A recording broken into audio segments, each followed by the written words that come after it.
guys, in this video, papakita ko sa inyo yung function naman ng CTL dito sa Boss ME90. So, para itong video na to, para sa mga hindi nakakaalam kung para saan yung CTL. Ito po siya. Ayan. Ito po. Ayan. So, para magkaroon kayo ng idea, yung CTL, isa po siyang parang dagdag patch sa bank. So, for example, dito sa memory mode or preset mode, ang madalas natin gamitin ay itong apat na foot switch, itong apat na patch. So, ito po ay dagdag. Halimbawa, nasa number 1 po tayo. Para madagdagan yung effects or para mag-iba yung effects, tatapakan lang po yung CTL. Okay? So, magiging parang 2-in-1 siya. Kumbaga, sa number 1, dalawang patch ang magagamit natin. So, bibigyan ko kayo ng example para mas lalo yung maintindihan. O yan. User 1, bank 1. Dito tayo sa number 1. Patch number 1. Ito. Okay? So, ito yung clean ko.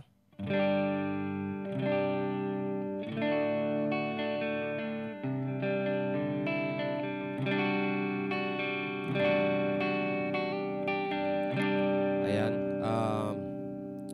So, kapag tinapakan ko yung CTL, magkakaroon siya ng compressor. Right.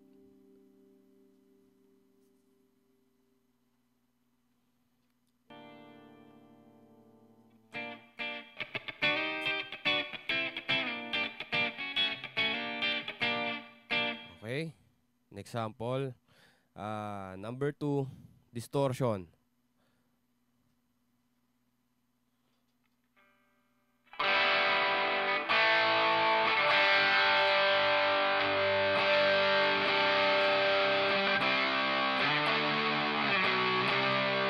Ang distortion ko po rito ay rat distortion ng Boss ME90.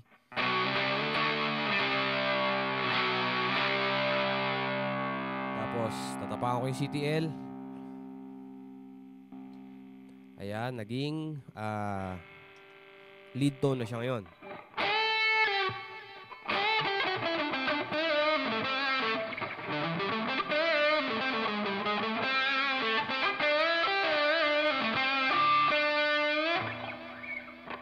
So, isipin nyo, nandun pa lang tayo sa patch number 2, pero 'di ba? Sobrang dami ko nang nagagamit. At ang kagandahan dito, halimbawa, nakatapak yung CTL, umiilaw yung CTL. Pag nilipat mo ngayon yung patch mo, mawawala rin agad yan. Ayan. So, nasa patch number 3 na ako, which is the chorus.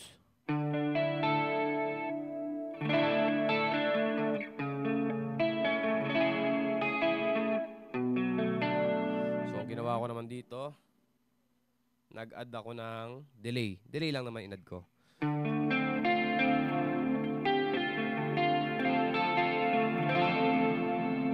Okay.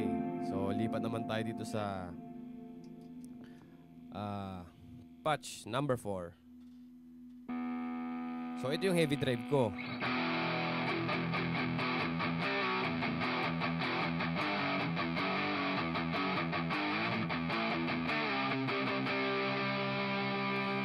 So, pag tinapa ko yung CTL,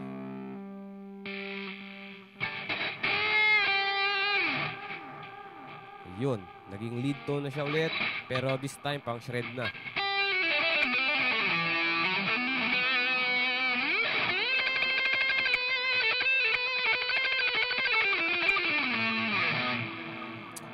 Ayun. So, isipin nyo na lang kung gaano ka useful po ito. So, nasa user 1 pa lang ako. or bank 1. Ayan. So guys, kita nyo nakakulay red yung yung ilaw sa memory and manual mode. So in this case, naka-memory mode po tayo, which is the preset mode. So punta tayo sa bank 1 para mas malinaw sa inyo. Okay. Pupunta tayo sa edit. Ayan. So ayan po yung nakasave sa preset 1. Itong amp, which is the clean mode. Ayan, clean. Tapos yung EQ nakabukas, and then reverb. So for short, clean mode po yan. Para magamit yung CTL niyan, i-save muna natin yan. So para halimbawa gusto mo gamitin yung CTL naka-overdrive.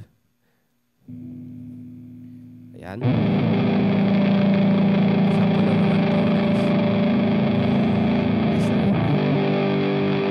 Ako kasi yung mic.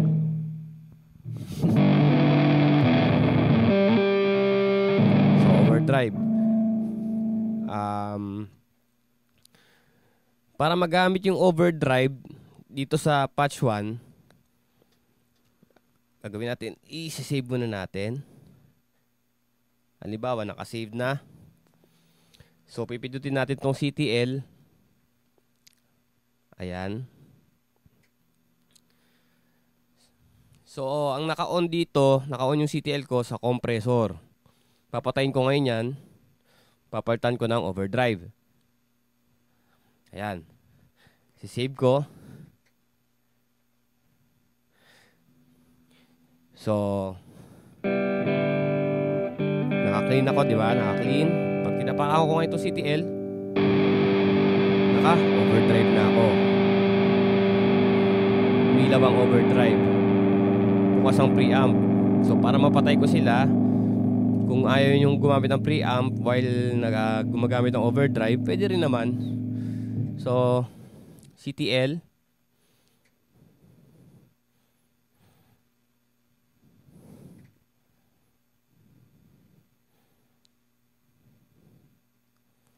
Ayun.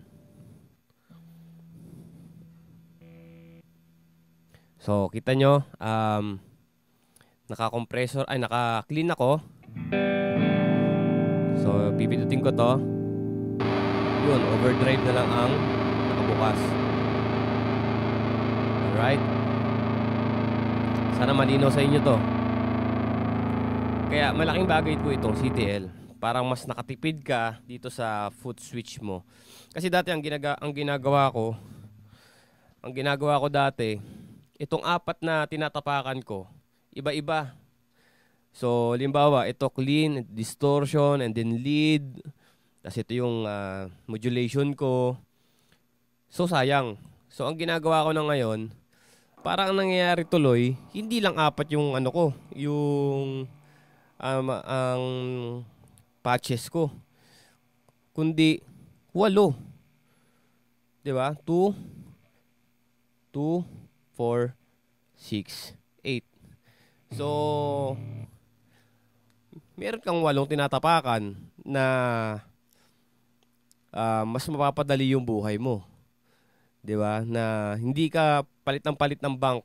Halimbawa, dito sa bank 1, for jazz, bank 2 for alternative, or bank 3 pang show band. Hindi ka na mahihirapan. So sa bank 1 pa lang, sa user 1, sobrang dami mo nang magagamit na effects or let's say patches, 'di ba?